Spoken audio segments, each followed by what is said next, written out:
Good morning, good morning, good morning, good morning, good morning, morning. All right, welcome. What a morning. What a morning. So I gotta tell you something. We've tried so many different things, right? It's actually quite ironic and it's funny. So it has a happy ending and with a laugh, right? So we've tried so many things from email marketing to kind of getting into Twitter paid ads to affiliate marketing to trying to do partnerships to making this platform to lead to that platform. And all of it's been quasi successful. Hey, Deb. And Deb, I'm actually going to be texting you right after this live. So it's all been quasi successful, right? Like we're at a new all-time high. Actually, as of today, we just crossed over 120,000 liquidity, all-time high. We crossed over 576 members, all-time high. And the coin, Rhino, is at 2.45, which is 8 cents from an all-time high, right? So how cool. So everything's been successful. It's not like anything. It's funny because like we talk every morning like the world is falling down, like we need to do this and we need to do this and we need, and it's just a credit to our determination. And I don't, when I say we, I'm not talking about myself, I'm talking about all of us, because I couldn't do this without you, right? The daily volume is between 2 and 300, which means everyone is collectively saying we're in this. If the daily volume was 1,000, 2,000, well then a lot of the money that would be coming in would be to go ahead and support the price in terms of being able to liquidate people's sellings. Like that's that's always going to be goal number one. We're always going to make sure that anybody can get out, which is 120,000 there. You can get out. But to go ahead and support the price too, we don't want one person selling and then everyone else is like, oh my God, the price came down 10%. That's not cool. So that's always our first mission. But once that mission is completed, then the proceeds go to buying the coin in excess. The proceeds go to putting the money into Rhino to build a liquidity pool. So when I say all-time highs, it's not Anthony did some magic today. It's collectively all of us, right? So when I say we are determination, I really do mean ours. That being said, that's a good thing. Now, our determination has allowed us to constantly look for new ways of doing things, new ways that might be successful. And the ironic part that I say that is going to cause a little bit of laughter is that Rhino, since day one, our superpower has always been being able to be live, being on the phone, being on Zooms. That those that meet us are like, hey, I appreciate this individual. I think they're on something. I got a chance to learn. I got a chance to kind of size up the person. And I think I size up well. I think people look at me and they're like, okay, this is an honest person, right? And in doing so, our lives have always been our most successful superpower. In fact, our lives always converted at a very high level. In fact, if you remember, if you've been around that long, when we did our equity offering, I think we had 66 calls scheduled and 60 of them purchased well, not purchased, invested. And the other six that didn't were because they didn't pick up the phone. Literally 100% conversion rate. So it's funny when you look at things like that. And it's not a mystery. Like that is my entire background. And it's not, oh, Anthony's background is behavioral science, so he knows how to talk, which I do. It's not that Anthony's background's in Wall Street, so he knows how to value an offering and offer it, which I do. But it's also that my background is being the oldest of six boys in a big Italian family that was good. And then I got woefully divorced. And I spent my life trying to always see around the corner and knowing that if this happened, then this and this and this was going to happen to protect myself and my younger brothers. So when you look at life in the sense of every action you see in front of you, since a child, you've been calculating, well, if this happens, what happens after it? That's the genesis to everything I talk about thereafter. So when we're building Rhino, it's not hocus pocus. It's taking a skill set that says, if we want this outcome, then we need to see this preceding it, because we know if we see those, there'll be the dominoes to that. And when you put all those things together, it just works. So that's Rhino. I wish I could like cite that on a business card, but I think it was just like 500 words. The point of what I'm saying is yesterday's webinar had 23 people on it at the high and had 18 people on it on average. 8 of those individuals were current rhinos. When we sent out the email yesterday, at that point, 5 of the 10 had purchased, had gotten into Rhino, which was 50%. That's really cool. By the time I woke up this morning, of the other 5, 4 of them later got in because they watched the replay, which means 9 out of 10 strangers that either have been following our emails or that just joined to get into the webinar got into it. That's 90% on a recurring offer. That's cuckoo for Cocoa Puffs in a very good way. In fact, one of those 9 went ahead and did a $100 bump up as well because they wanted to go ahead and build up equity in their plan, which is really cool. So that webinar yielded us $100, or I guess $109 immediately, because 9 plus the 100, and then $9 subsequently every week thereafter. Because it was all $1 plans, which is fine. That's Rhino. We're never asking anyone do $1 million plan, do $1,000 plan. Everyone can do $1 plan, and I'll be the happiest person in the world. Because 2 things are true when you do $1 plan. One, your retention rate is through the moon because it's only $1 a week, and if the individual or the platform you're in is valuable, has good results, is accessible, well then it's almost like you're paying $1 just to be a part of something. Our dollar plans usually stay, right? So I believe that retention will be quite high. But secondly, $1 plan means you're dipping your toe in. To do that, you have to give your banking information, which means the individuals that got in $1 know that, and of course I don't have their banking information, but our Stripe does have their banking information.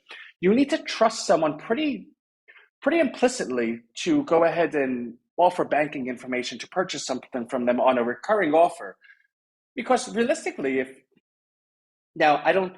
so I want to be careful. I'm not saying this to say that it would ever actually happen, but it is true that when you offer someone your banking information in the merchant accounts like Kartra or Stripe, the individual has the power to go ahead and say, okay, I'm going to bump this from $1 to $5, right? Like I've always asked everyone, hey, can we do this? Which when you say yes, we do it.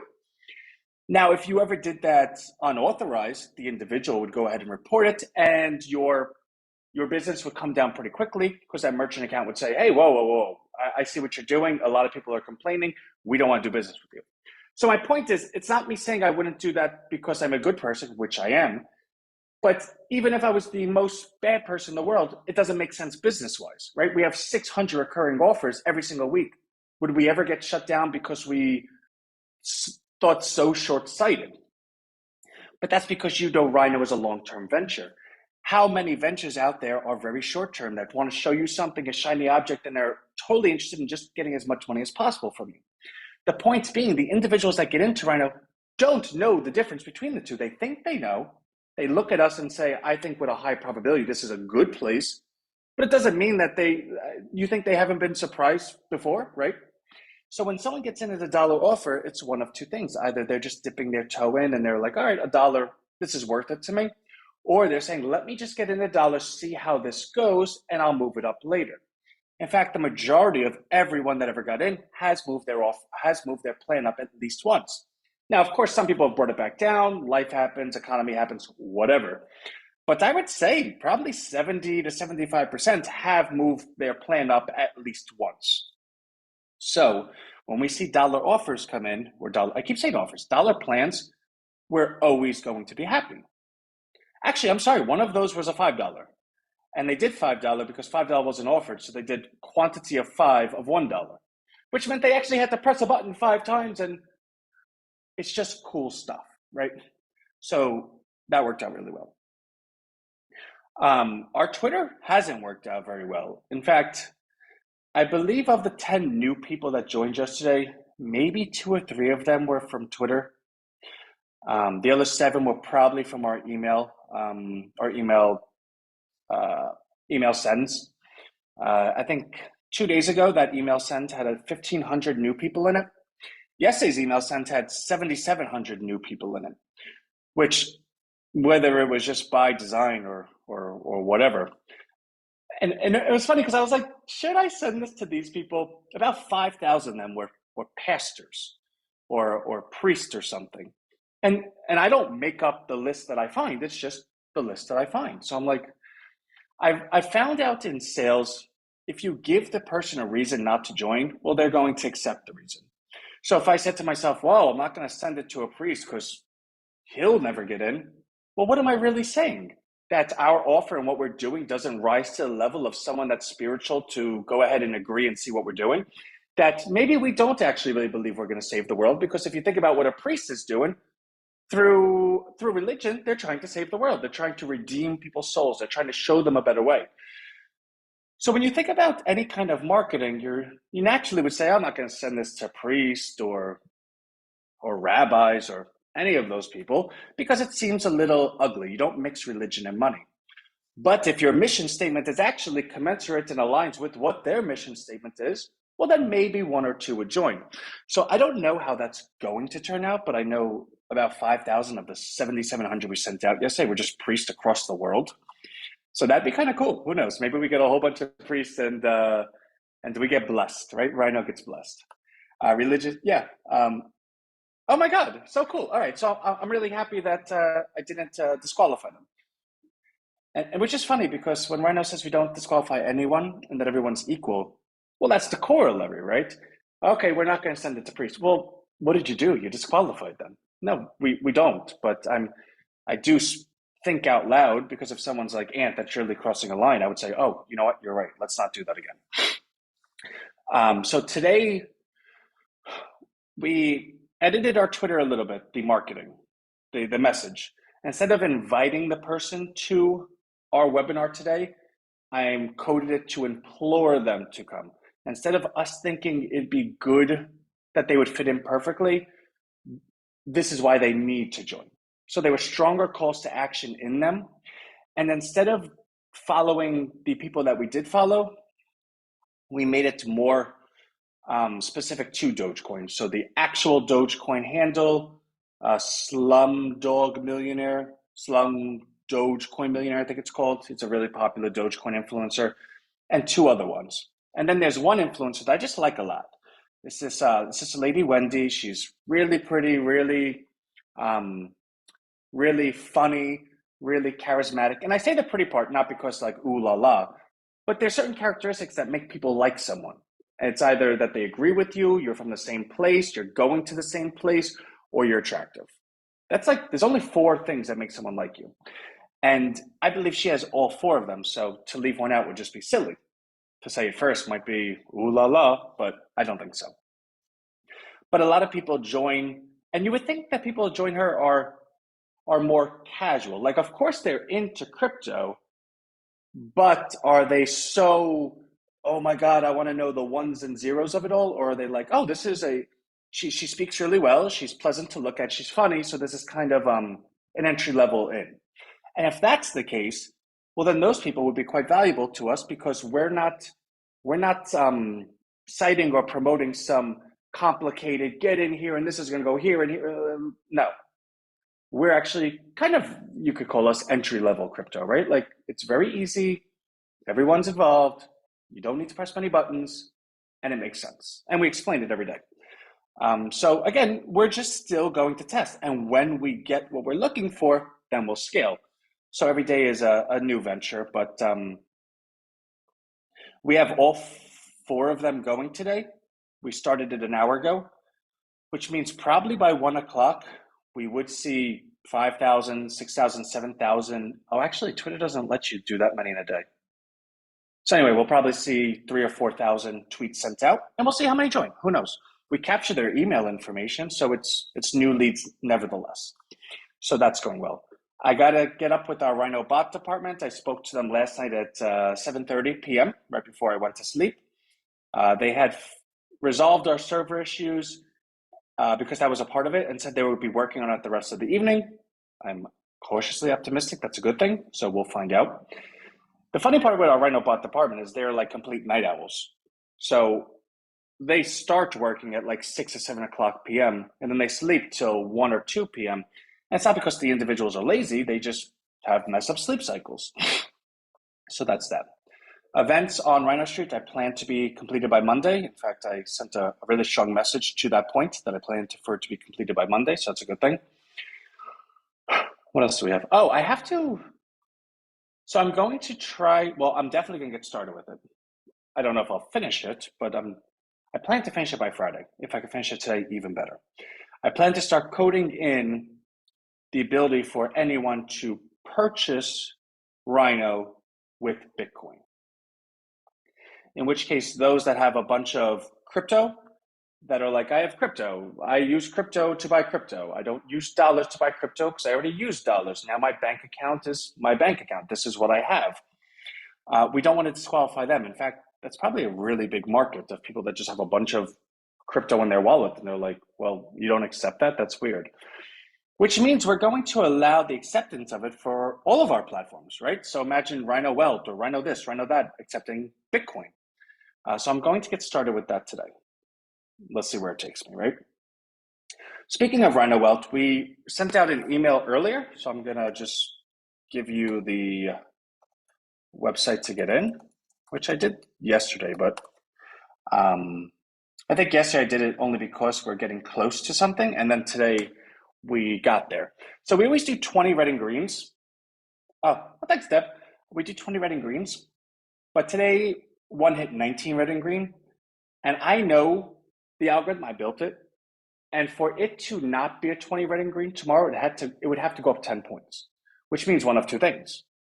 Either it's going to be a 20 red and green tomorrow, or it went up 10 points before tomorrow, both of which are good situations. So we got in today.